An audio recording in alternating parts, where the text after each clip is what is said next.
तो welcome all, आप सबका स्वागत है बुक 2 या यूं कह लो पार्ट 2 के चैप्टर 5 लोकतांत्रिक पुनरुत्थान डेमोक्रेटिक रिसर्जेंस के टॉपिक पंडित दीनदयाल उपाध्याय में। ये टॉपिक नया ऐड हुआ है आपके सिलेबस में, तो इसको बहुत ध्यान से देखना क्योंकि इसमें लॉन्ग क्वेश्चन और शॉर्ट क्वेश्चन कोई भी आ सकता है या ऑब्जेक्टिव क्वेश्चन। तो चलिए स्टार्ट करते हैं आज का वीडियो। मैं हूं विक्रांत, आप देख रहे हैं political science 90+ marks.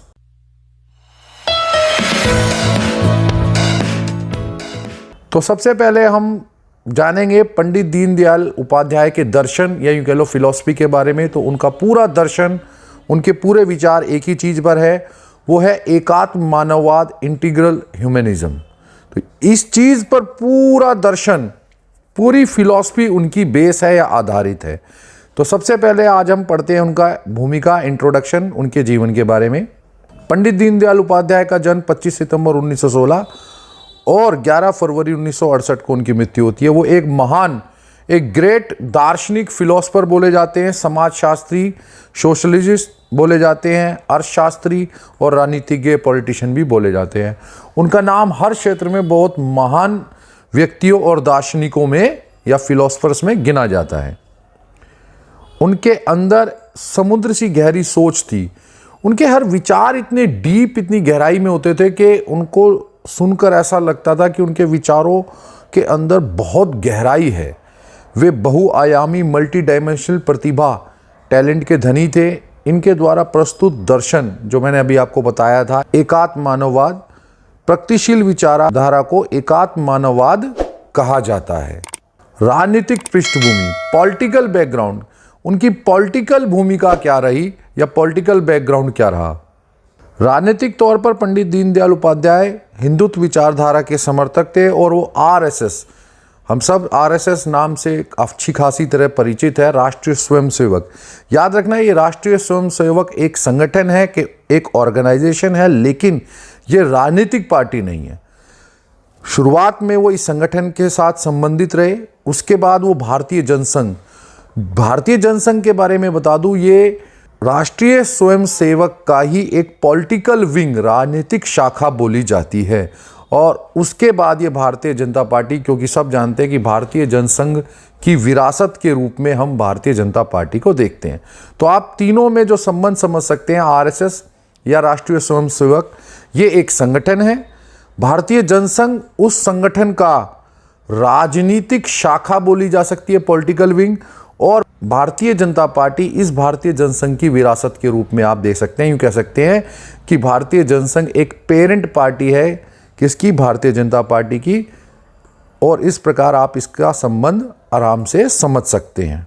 Pandit Deendayal Upadhyay 1967 से 68 तक, 1 साल तक भारतीय जनसंघ के अध्यक्ष रहे। 1963 में उन्होंने पहला लोकसभा चुनाव लड़ा, परंतु वो हार गए।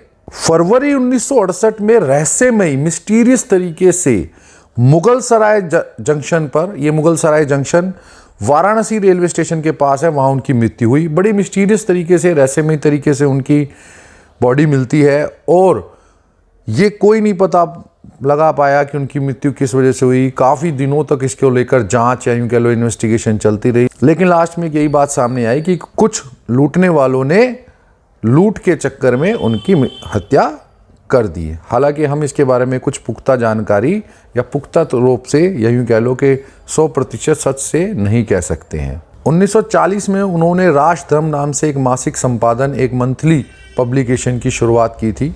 उनकी मृत्यु के 50 साल के बाद उस जंक्शन का नाम, जो मैंने अभी आपको बताया था मुगल सराय जंक्शन, उसका नाम बदलकर दीनदयाल उपाध्याय जंक्शन कर दिया गया। इसके अलावा आप बहुत सारी जगह पर उनके नाम पर अस्पताल, स्कूल, कॉलेज, संस्थाएं, स्मारक इत्यादि देखेंगे जो उनके नाम से बनाए गए हैं। मानववाद किसे कहते हैं? उनका सारा का सारा दर्शन या यूं कह लो फिलॉसफी सब मानववाद, ह्यूमनिज्म पर बेस्ड है या एकात्म मानववाद। तो सबसे पहले आपको समझना होगा कि उनका मानववाद से क्या अर्थ था। मानववाद या मनुष्यवाद, ह्यूमनिज्म, दर्शन शास्त्र में उस विचारधारा को कहते हैं, फिलॉसफी में, जो मनुष्यों के मूल्य, वैल्यूज ऑफ ह्यूमंस और उनसे संबंधित विषय, जितने भी मनुष्य के मूल्य हैं उनसे संबंधित विषयों या सब्जेक्ट्स पर ध्यान देती है। मानववाद की धार्मिक मानववाद नामक शाखा भी है। ऐसा नहीं कि ह्यूमैनिज्म की कोई और शाखा नहीं है, एक धार्मिक मानववाद, रिलीजियस ह्यूमैनिज्म नामक शाखा भी रखी गई, जो धार्मिक विचारों को मानववाद में, धार्मिक मतलब रिलीजियस व्यू को, धार्मिक विचारों को मानववाद में जगह देने का प्रयास करती है। बेसिकली क्या है कि अगर आप इस चीज़ को समझोगे कि जितने भी आरएसएस के व्यूज़ हैं, विचार है, वो ज़्यादातर सांप्रदायिक, कम्युनल बोले जाते हैं। तो पंडित दीनदयाल उपाध्याय की ये पूरी कोशिश या सोच थी कि इसको मानववाद सामाजिक आर्थिक मूल्यों से जोड़ा जाए। तो आप देख सकते हैं उनके हर विचार में मानववाद, सामाजिक आर्थिक मूल्य देखने को मिलेंगे। इसके बाद आता है मानववाद का उद्देश्य, ऑब्जेक्टिव, एक ऐसा सामाजिक आर्थिक मॉडल प्रस्तुत करना था। मैंने अभी आपको बताया कि ज़्यादातर राष्ट्रीय स्वयंसेवक संघ या यूं कह लो कि भारतीय जनसंघ, इन सब पर ये एक सबसे बड़ी बात रहती थी कि कहीं ना कहीं सांप्रदायिक या कम्युनल बोले जाते थे। तो पंडित दीनदयाल उपाध्याय ने इन सब संगठनों को सामाजिक आर्थिक रूप देना और सामाजिक आर्थिक विचार और फिलॉसफी और दर्शन देना भी शुरू किया। तो उनका मानववाद एक ऐसा एक मॉडल देना था जिसमें स्वदेशी, इंडिजिनियस, सामाजिक आर्थिक या यूं कह लो कि सोशल इकोनॉमिक मॉडल प्रस्तुत करना था, जिसमें विकास, डेवलपमेंट का केंद्र, सेंटर मानव हो, ह्यूमन हो। उन्होंने सारे विचारों के केंद्र में, सेंटर में मानव, ह्यूमन को रखा। एकात्म मानववाद, इंटीग्रल ह्यूमनिज्म, मानव जीवन, ह्यूमन लाइफ और संपूर्ण सृष्टि, होल यूनिवर्स के एकमात्र संबंध का दर्शन है, उनके रिलेशन का एक फिलॉसफी है। एकात्म मानववाद का वैज्ञानिक, साइंटिफिक विवेचन, राष्ट्रीय स्वयंसेवक संघ, अब उन्होंने पूरा एकात्म मानववाद को राष्ट्रीय स्वयंसेवक संघ या आरएसएस के साथ जोड़ा और कहा कि ये पूरा एक साइंटिफिक है और उस पूरे संघ के साथ मार्गदर्शन के रूप में काम करेगा। मतलब उनका जो एकात्म मानववाद है उसका वैज्ञानिक उन्होंने विवेचन किया और कहा कि आगे जाकर आरएसएस का, राष्ट्रीय स्वयंसेवक का मार्गदर्शन करेगा या ये मार्गदर्शक दर्शन है। यह दर्शन, ये जो अभी मैंने आपको बताया एकात्म मानववाद, ये पंडित दीनदयाल उपाध्याय के द्वारा 22 अप्रैल से 25 अप्रैल तक 1965 को कह लो या 1965 में मुंबई में 4 व्याख्यान उन्होंने अलग अलग प्रस्तुत किए, उनमें दिया गया था। एकात्म मानववाद की तुलना, आप इनकी कंपैरिजन कभी भी, एकात्म मानववाद का कंपैरिजन, तुलना कभी भी साम्यवाद, समाजवाद, पूंजीवाद से नहीं कर सकते या नहीं की जा सकती। एकात्म मानववाद किसी वाद के रूप में, किसी इज़म या विचारों के संग्रह में नहीं देखा जाना चाहिए। इसे हम एकात्म मानव दर्शन, एक इंटीग्रल ह्यूमन फिलॉसफी कहेंगे तो ये ज़्यादा उचित रहेगा। तो उन्होंने विचारों से ज़्यादा इसको एक दर्शन के रूप में देखा। एकात्म मानववाद, इंटीग्रल ह्यूमनिज्म एक ऐसी धारणा है जिसके केंद्र में, सबसे पहले केंद्र, सेंटर में कौन है? व्यक्ति। व्यक्ति से जुड़ा हुआ है, उसके ऊपर उसका जो घेरे हुए है व्यक्ति को, उसका घेरा है परिवार। परिवार को जो घेरे हुए है उससे जुड़ा हुआ है वो है समाज। समाज के ऊपर दूसरा घेरा राष्ट्र, विश्व और फिर अनंत ब्रह्मांड को शामिल किए हुए, कि शुरुआत व्यक्ति से होती है और करते करते ये अनंत विश्व तक जाता है। ये सभी मतलब व्यक्ति, परिवार, समाज, राष्ट्र, विश्व, अनंत विश्व, ब्रह्मांड, ये सब एक दूसरे से जुड़े हुए हैं और अपना अस्तित्व साधते हुए एक दूसरे के पूरक हैं।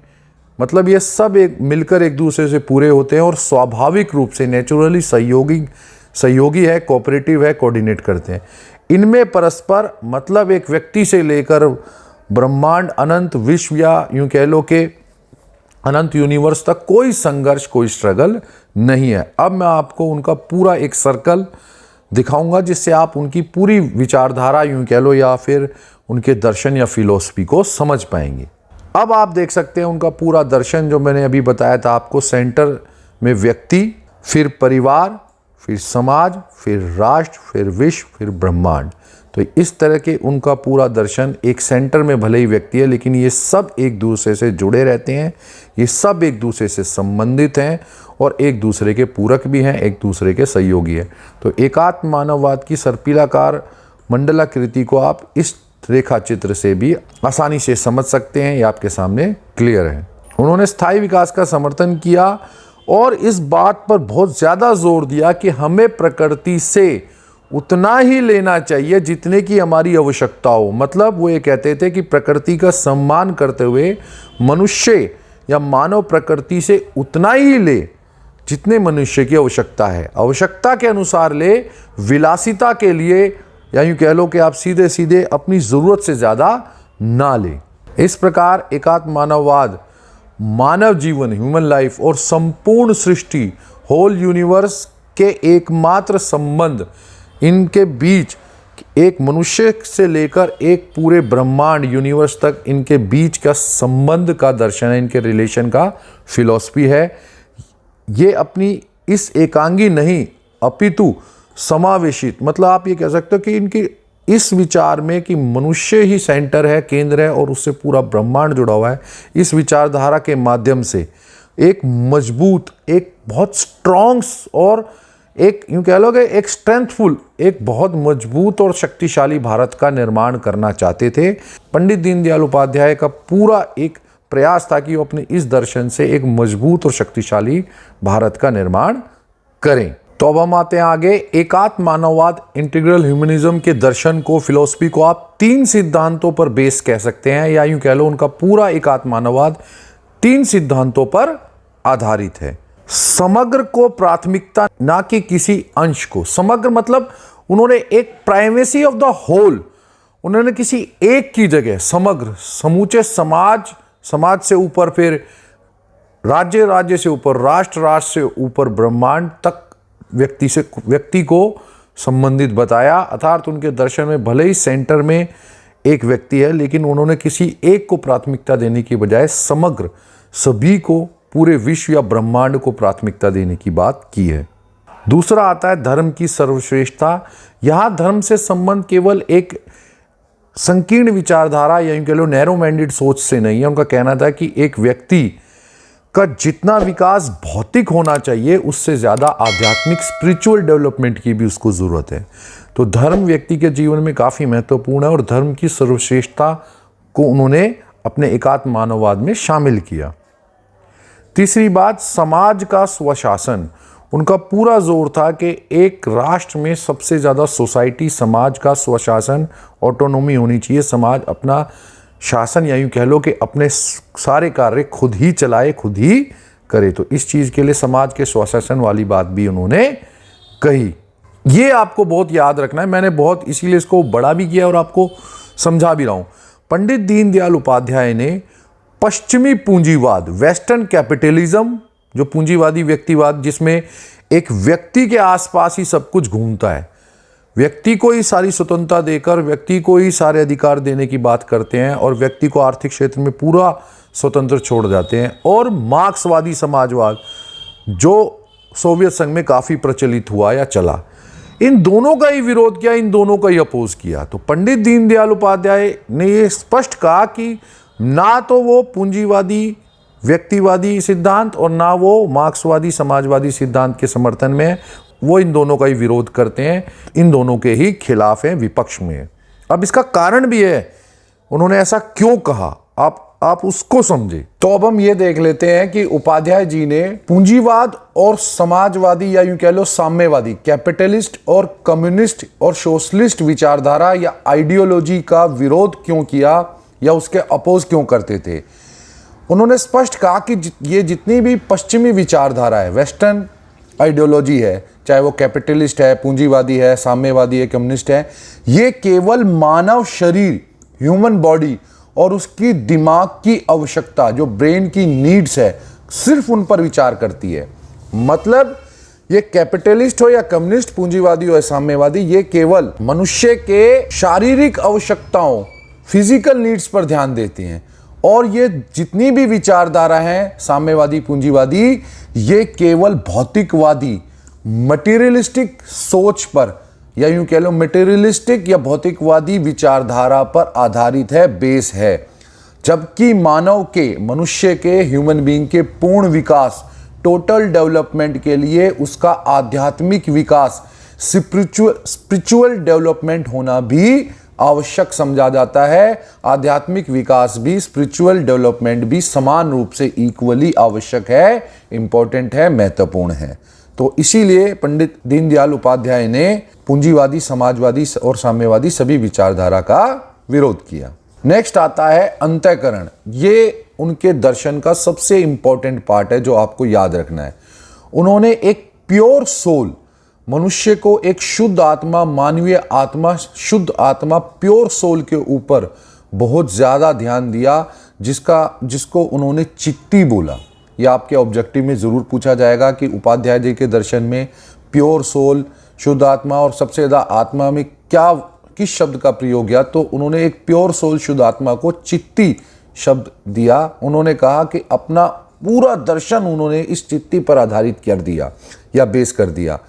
पंडित दीनदयाल उपाध्याय ने एक ऐसा समाज प्योर सोल, शुद्ध आत्मा, चित्ती के आधार पर बनाने की बात कही, जिसमें एक वर्ग रहित याद रखना, क्लासलेस, जाति रहित, कास्टलेस और विवाद रहित, डिस्प्यूटलेस सामाजिक व्यवस्था, सोशल सिस्टम पर जोर दिया। तो किसके आधार पर? चित्ती के आधार पर। एक कैसा समाज बनाना चाहते थे? एक ऐसा आदर्श समाज जिसमें कोई वर्ग ना हो। वर्ग मतलब जिसमें कोई क्लास ना हो, अमीर गरीब छोटा बड़ा। कास्टलेस, जिसमें कोई जाति ना हो, ऊंची जाति छोटी जाति। विवाद रहित, जिसमें समाज, एक ऐसा सोशल सिस्टम, एक ऐसी सामाजिक व्यवस्था जिसमें कोई विवाद भी ना हो, डिस्प्यूट ना हो। तो उस पर उन्होंने जोर दिया। तो मैं उम्मीद करता हूँ आपको ये वीडियो समझ में आई होगी और आपको अच्छी भी लगी होगी। और जहाँ तक सिलेबस की बात है, अब हम बहुत जल्दी ही वो करके रिवीजन करेंगे। स्कूल ओपन हो गए थे मेरे, तो काफ़ी ज़्यादा काम जो स्कूल में बढ़ गया है थोड़ा अचानक, इस वजह से ये वीडियो नहीं बना पा रहा था। लेकिन अब बस ये 2-4 दिन की बात है, इसके बाद मैं जल्दी से जल्दी आपका सिलेबस करा के फटाफट हम फिर रिवीजन स्टार्ट करेंगे। तो जल्दी मिलेंगे हम अगली वीडियो में। मैं हूँ विक्रांत, आप देख रहे हैं पॉलिटिकल साइंस 90+ मार्क्स।